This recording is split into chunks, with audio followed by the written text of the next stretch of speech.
쉬지 말고 뭐 하라는 말씀 있죠? 기도하라. 쉬지 말고 기도하라는 말씀 있습니다.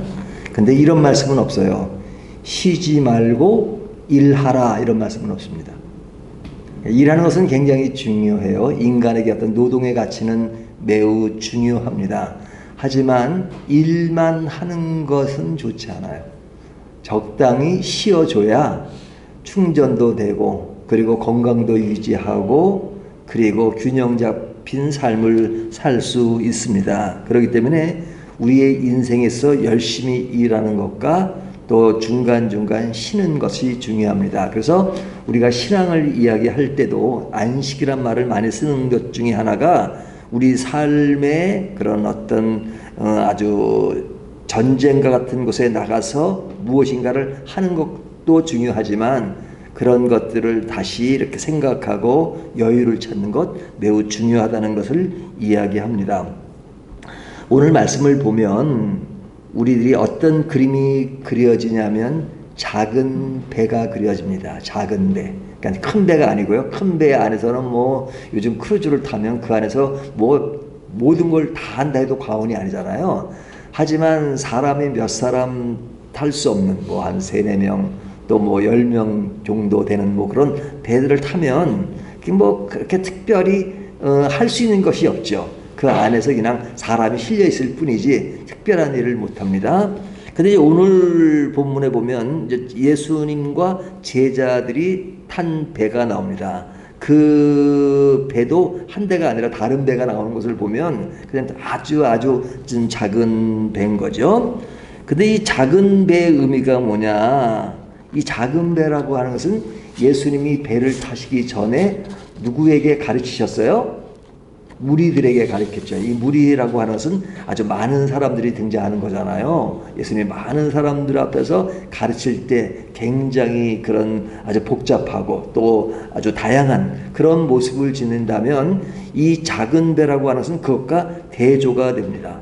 그래서 복잡하고 그런 것이 아니라 이제는 좀 조용하고 그 다음에 잠시 쉴 수 있는 공간이라고 말할 수 있습니다. 그래서 오늘 본문에 보면 이 작은 배가 나오면서 그 옆에 나타나는 그런 단어들이 굉장히 어떤 조용하고 쉰다는 의미를 담고 있습니다. 그래서 35절에 보면 뭐라 그래요? 저물때 그러죠. 저물때. 이 저물때라는 것은 복잡한 것과는 대비되는 것이죠. 35절 그날 저물때 그렇게 나오죠. 그래서 이 저물때에 예수님은 배를 타셨는데 그것으로 뭐를 하시냐? 무리들에게 가르치시고 병자를 고쳐 그런 분위기가 아닙니다. 38절을 보면 어떤 분위기죠? 38절 예수께서 고물에서 베개를 베고 주무시더니 그러죠. 예수님이 어떻게 하고 계세요?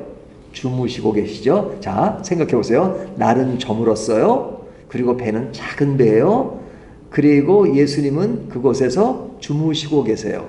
그렇다면 어떤 분위기예요? 복잡하고 활발하고 넘치는 힘이 있는 것이 아니라 조용하고 그리고 뭔가 이렇게 안식이 스며 있는 그리고 한적한 그런 분위기잖아요. 배가 아닌 오늘날 우리들의 삶에서 비유를 한다면 우리 인생의 골방 같은 것이죠. 이 골방은 뭐예요? 쉬고 생각하고 여유 있게 충전할 수 있는 그런 시간. 그래서 우리 인생에 있어서 그런 시간이 매우 중요합니다. 매우 중요합니다. 제자들이 무리 가운데 있을 때는 제자들도 무척 바빴죠. 그때 제자들은 뭔가 된 것 같은 그런 분위기를 가지고 있었습니다. 그러니까 예수님이 딱 하면 그 옆에 있는 제자들이 얼마나 의시되고 아주 뭔가 다 이룬 것처럼 그리고 이런 정도로 나간다면 우리 예수님이 왕이 될 것이고 왕이 되면 나는 우의정 자의정 뭐 그런 생각도 했을지 모릅니다. 그리고 대중들의 환호성 그리고 화려한 무대 이런 것들이 너무너무 좋았을지 모릅니다. 하지만 우리들이 화려해 보이는 그런 사람들 뒷면에는 뭐가 필요한 거예요? 인생의 고독과 훈련과 자기 성찰이 없으면 이런 것이 불가능합니다. 그래서 뒤에 있는 그것이 중요하죠. 무대보다 중요한 것은 무대 뒤입니다. 진정한 인간의 평가는 사실 무대 앞에 서는 것보다 뒤에 있을 때 모습이 그 사람의 인생의 진정성을 평가할 수 있습니다. 그래서 진정한 사역은 언제냐? 어떤 사람은 그렇게 말해요. 현역에 있을 때보다 은퇴한 이후에 그 사람의 삶이 평가된다. 이렇게 말합니다. 더 크게 보면 사람이 살아있을 때보다는 죽은 후에 그 사람의 인생이 조명되잖아요. 그래서 우리가 정기를 보면 살아있을 때 정기를 잘 쓰지 않죠. 그 사람이 인생 다 마치고 나서 모든 걸 끝낸 이후에 정기를 통해서 그 사람이 어떤 인생을 살았는가 쓰잖아요. 왜? 살아있을 때 왜 안 쓰죠? 그 사람이 남은 기간 동안 어떻게 될지 몰라요. 그동안은 잘 살아온 것 같은데 완전히 뒤바뀌는 인생이 있고, 또 순 엉망으로 산 것 같은데 또 그 사람이 나중은 아주 또 좋은 그런 결말을 세우는 경우도 있잖아요. 그러니까 인생은 몰라요. 끝까지 가봐야 합니다.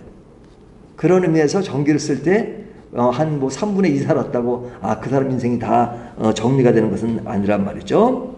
그러니까 이 무리 가운데 있을 때보다도 사실은 중요한 것이 뭐냐? 작은 배의 나의 모습이 굉장히 중요하고 소중하다는 것을 보여주고 있어요.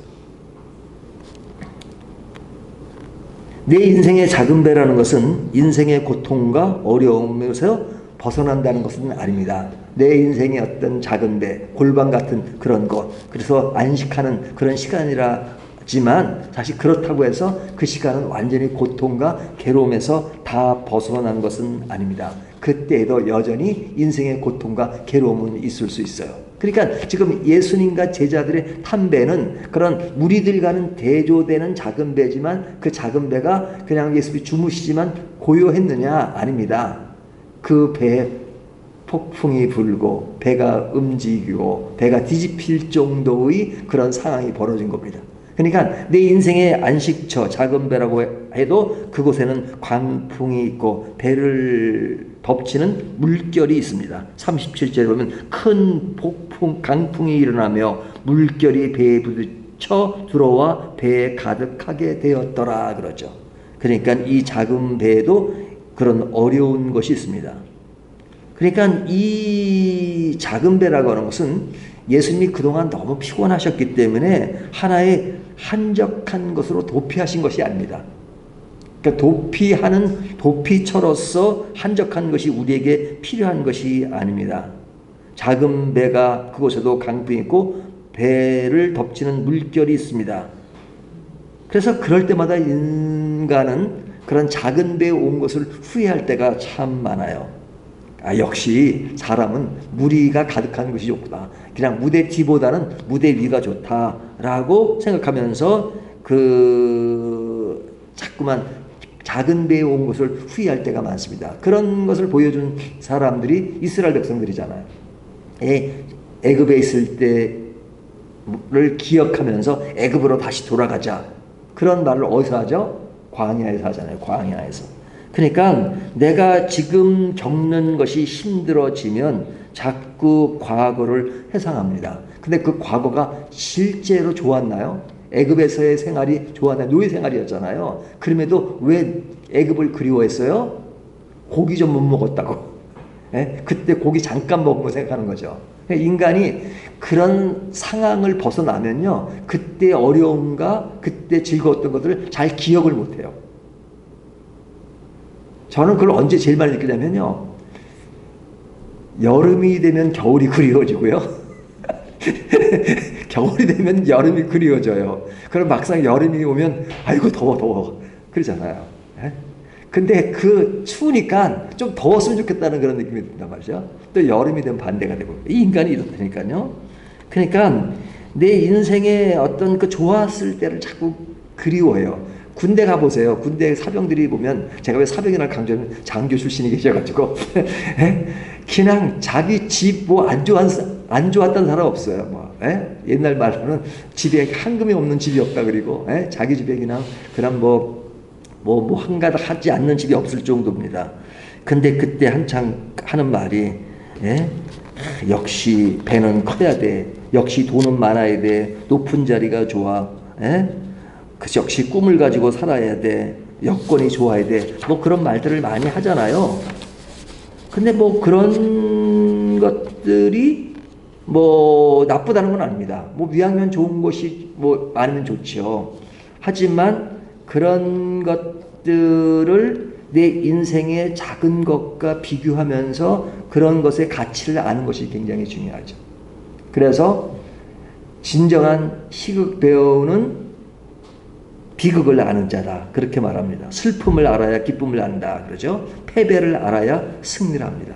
예? 우리나라 축구가 요르단에게 2대0으로 지니까 그때서야 모든 것들이 좀 깨달아지는 게 많잖아요. 깨달아지는 게 많잖아요. 한번 져봐야 압니다. 그러니까 패배를 알아야 승리를 합니다. 가난을 알아야 부를 알고 심판을 알아야 구원을 알고 사망을 알아야 생명을 압니다. 그런 의미에서 인생의 작은 배는 너무너무 소중하고 중요한 것입니다. 근데 그 작은 배의 가치는 우리가 어떤 잠시 생각한다는 차원에서 중요하기도 하지만 가장 중요한 것은 그 배 안에 우리 예수님이 계신다는 거예요. 그 배 안에 예수님을 계시고 예수님을 바로 앞에서 바라볼 수 있다는 거예요. 바로 앞에서. 근데 바라볼 수 있는 그 예수님은 어떻게 하고 계세요? 주무시고 계세요. 주무시고 계세요. 그러니까 내가 진짜 예수님을 가까이 보면 아, 예수님이 이제 내 모든 것을 다 책임져 주시고 그럴 것이라고 생각하는데 막상 예수님을 보니까 아, 예수님이 나를 위해서 뭔가를 해주시는 게 아니라 주무시고 계세요. 내 인생의 작은 배로 좋아서 뭐 안식할 거라는데 막 강풍이 불고 바람이 불어요. 위기가 왔어요. 그래서 예수님을 바라보니까 예수님은 주무시고 계세요. 그러면 그때서야 아, 이것도 내 인생의 어떤 또 그런 어려움이 있는데 주님은 그냥 침묵하고 계시는구나, 그런 생각을 할 때가 있잖아요. 근데 예수님은 그 배에서 주무시는 것은 우리가 예수님이 피곤해서 주무신다 뭐 그런 생각도 할 수 있지만 예수님의 주무심은 작은 배가 안식의 장이라는 것을 보여주는 상징입니다. 예? 그러니까 예수님이 주무시는 모습은 이것은 안식의 장이다. 예? 그러니까 그런 광풍이 불어도 주무실 수 있는 그런 한 면을 보여주고 있는 것입니다. 근데 그 광풍을 예수님이 두려워하셨나요?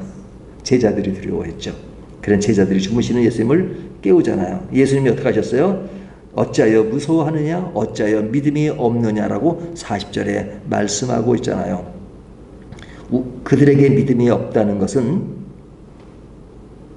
예수님이 아니라 강풍과 물결에 집중한다는 것입니다. 그러니까 예수님은 강풍과 바람을 보고 잠잠하라 그렇게 말씀하시죠. 그렇게 말씀하시는 분이세요. 그래서 그분을 바라볼 때 우리 인생을 새롭게 느낄 수 있는 것입니다. 그분은 어떤 분이세요? 광풍, 그런 것들을 해소하실 수 있는 분. 그러니까 그분이 어떤 분인가를 알면 되는데 우리들은 자꾸만 뭘 보냐? 주무시는 예수님만 보는 거예요. 주무시는 예수님. 예? 예수님 왜 주무시는가? 예수님이 주무시면 일을 못하시고 그리고 일어나셔야지만 일을 한다고 생각하잖아요. 예수님은 주무셔도 우리 주님이십니다. 예수님은 주무셔도 나의 안식처십니다. 예수님은 주무셔도 나의 문제를 못 보시는 분이 아니십니다. 예수님은 주무셔도 나의 인생의 그 모든 것을 아시고 나와 함께 가시는 겁니다. 그래서 신앙의 원리는 간단해요. 간단해요. 그 예수님이 크게 보이면 되는 겁니다. 그럼 광풍은 작게 보여요. 광풍이 크게 보고 주무시는 예수님이 작게 보이면 내 인생의 어려움을 더 느끼게 되고 그리고 그때는 큰 배를 자꾸 갈망하게 되죠. 아주 큰 배. 하지만 우리 인생에 큰 배가 필요하죠. 하지만 내 인생에 종종 작은 배의 모습을 생각하고 작은 나 인생의 안식과 작은 곳에서 내 인생의 전반부를 살펴볼 수 있는 것, 그리고 그 살펴볼 수 있는 절대 기준이 바로 우리 주님이시라는 것을 생각하며 인생을 살아간다면 한결 나은 내일의 무대를 아름답게 꾸밀 수 있을 것입니다. 오늘 이 말씀을 가지고 내 인생의 작은 배가 무엇인가 하는 것을 다시 한번 점검하는 저와 여러분이 되시기를 주님의 이름으로 축원합니다.